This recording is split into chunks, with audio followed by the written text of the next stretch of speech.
En una competencia de arrancones de tractocamiones, uno de ellos es capaz de acelerar 1 metro sobre segundo al cuadrado en los primeros 8 segundos, es decir, por cada segundo que transcurre la velocidad aumenta 1 metro sobre segundo. El vehículo en una competencia debe partir desde el reposo.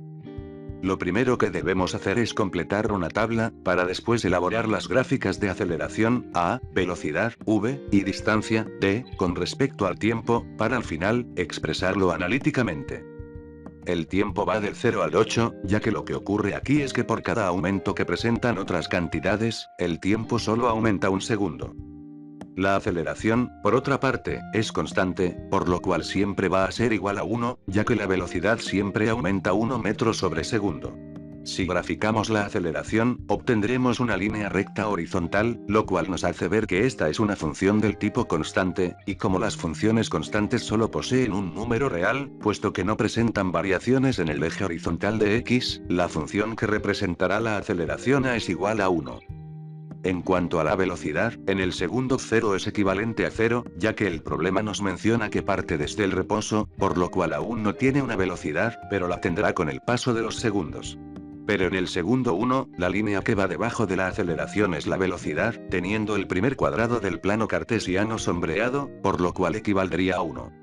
En el segundo 2 es cambio, equivale a 2, ya que como acelera 1 m cada segundo, la velocidad irá subiendo un número a su valor, por lo cual iremos sumando de 1 en 1 los valores hasta que hayamos rellenado la tabla, y al terminar, podremos notar que los datos de velocidad y tiempo son idénticos. Si graficamos la velocidad, podremos apreciar una línea recta diagonal, por lo cual, estaríamos frente a una función del tipo lineal. Para calcular la ecuación podemos calcular la pendiente, y para ello podemos usar la fórmula de geometría analítica, que es esta que estás viendo. Tomemos entonces dos pares ordenados, como los puntos 4, 4, y 1, 1, y al final quedará 4 menos 1 sobre 4 menos 1, y como 4 menos 1 es igual a 3, sería 3 entre 3, lo cual equivale a 1. Al final, la ecuación de la velocidad va a ser v igual a t, es decir, velocidad igual a tiempo. Y respecto a la distancia, esta es el área debajo de la línea de velocidad, y la distancia inicial es 0, porque al inicio apenas iban a empezar a recorrer el lugar. Pero en la siguiente distancia podemos apreciar un triangulito dentro del plano de la velocidad, y para calcular el área de ese triangulito utilizaremos la fórmula de base por altura sobre 2, y como la base y la altura valen 1, será 1 por 1 sobre 2, lo cual nos dará como resultado 0.5. En el segundo 2, sin embargo, la base y la altura del triángulo van a cambiar a 2, por lo cual será 2 por 2 sobre 2, lo cual nos dará como resultado 2. En el segundo 3 la distancia será de 4.5, en el segundo 4 será de 8, en el segundo 5 será de 12.5, en el segundo 6 de 18, en el segundo 7 de 24.5, y en el segundo 8 de 32. Si graficamos los resultados obtenidos, podremos apreciar una parábola que va en aumento, por lo cual es una función cuadrática, también conocida como parabólica. La ecuación final es un medio del tiempo al cuadrado. El área bajo la línea de aceleración corresponde a la velocidad, mientras que el área debajo de la línea de velocidad corresponde a la distancia recorrida, la cual es una parábola. En el caso del área bajo la línea de velocidad, como era un triángulo, el área se obtuvo multiplicando la base por la altura sobre 2, pero no es la única forma en cómo se puede calcular. También es posible hacerlo mediante rectángulos por exceso. Aquí tenemos los rectángulos por exceso, y lo primero que debemos hacer es calcular el área de todos estos rectángulos. Fácilmente puedo decir que el área del primer rectángulo es igual a 1, la del segundo es igual a 2, la del 3 igual a 3, y así hasta llegar al octavo rectángulo, cuya área es igual a 8.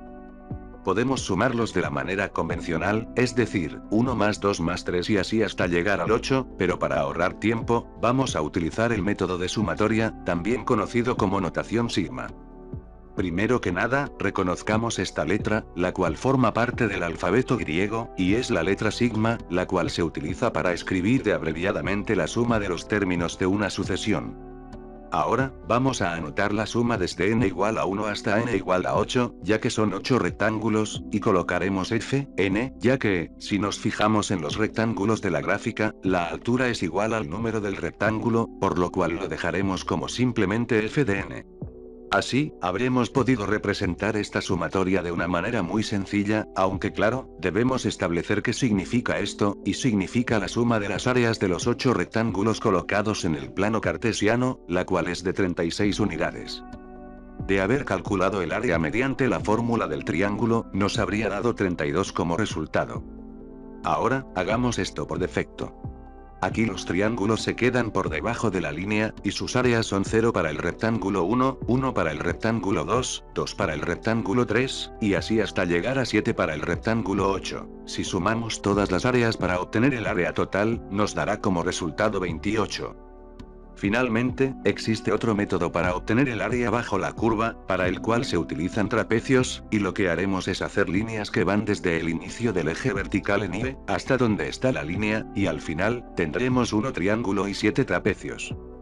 Sacando el área del triángulo, con la fórmula de base por altura sobre 2, multiplicaremos 1 por 1 y luego lo dividiremos entre 2, lo cual nos dará como resultado 0,5 unidades cuadradas. Ahora bien, algunas personas sacan el área de los trapecios poniendo un triángulo arriba y un rectángulo abajo, y eso te puede dar un resultado correcto, pero es más tedioso, y en lo personal te recomiendo este otro método que tarda menos. La fórmula para sacar el área de un trapecio es base mayor más base menor por altura sobre 2. El asunto con estos trapecios es que están, por decirlo de alguna forma, acostados, ya que están inclinados 90 grados. Lo que haremos entonces será designar a las bases mayor y menor como las alturas del trapecio, y la altura será la base. En el primer trapecio, se tiene dos alturas de 1 unidad y 2 unidades, junto a una base de 1 unidad, la cual aclaro, estará presente en todos los trapecios, y si hacemos las operaciones para sacar el área, nos dará como resultado 1.5. En el segundo trapecio, el área será de 2.5 y como puedes notarlo, las áreas de estos trapecios van subiendo de 1 en 1, por lo cual el área del tercer trapecio será de 3.5, la del cuarto de 4.5, y así hasta llegar al séptimo trapecio, el cual posee un área de 7.5.